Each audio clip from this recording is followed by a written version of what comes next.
Hey everyone, welcome back to Robin Gallagher's Vinyl Reviews. Today we're going over the last album in Pink Floyd's catalogue, The Endless River, which has a really beautiful artwork to it. And then of course a lovely gatefold, that's the word. And it has a really nice booklet as well, which I will show you some of. There's not a lot I can say about this album. It was released in 2014 and it's mostly made up of snippets from the Division Bell sessions they didn't use.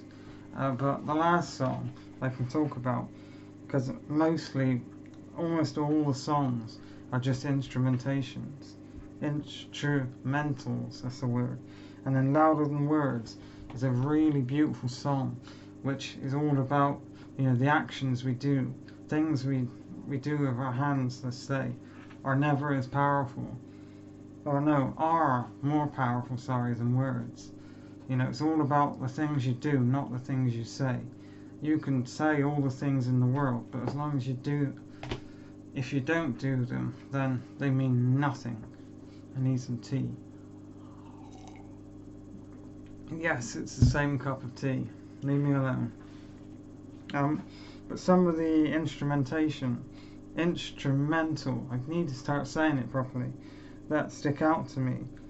Ebb and Flow is a good cut. So is I can't say it. Anisina. It's a Turkish word, but I don't. The Lost Art of Conversation. Alon's Y1 and Alon's Y2. Calling is a good one. I'll show you more of the lovely. I love the guitar there. That's lovely. And then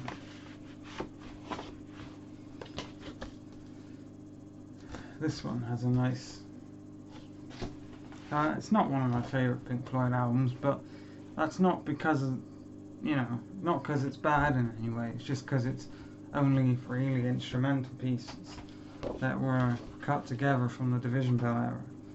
But obviously, I think this album was inspired because sadly in 2006, God bless him, Richard Wright passed away.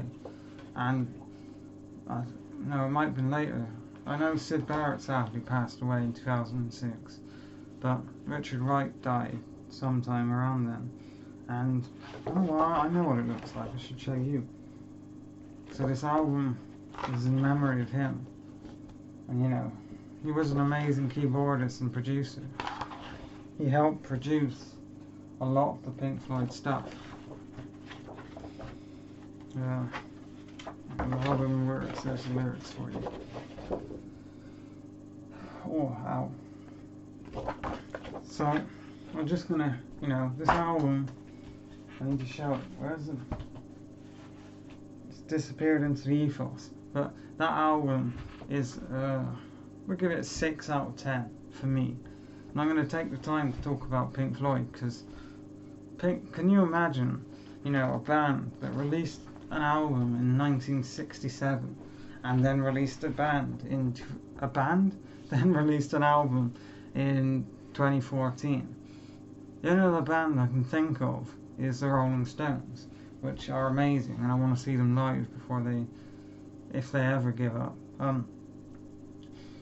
It's great to see, and then these bands keep going.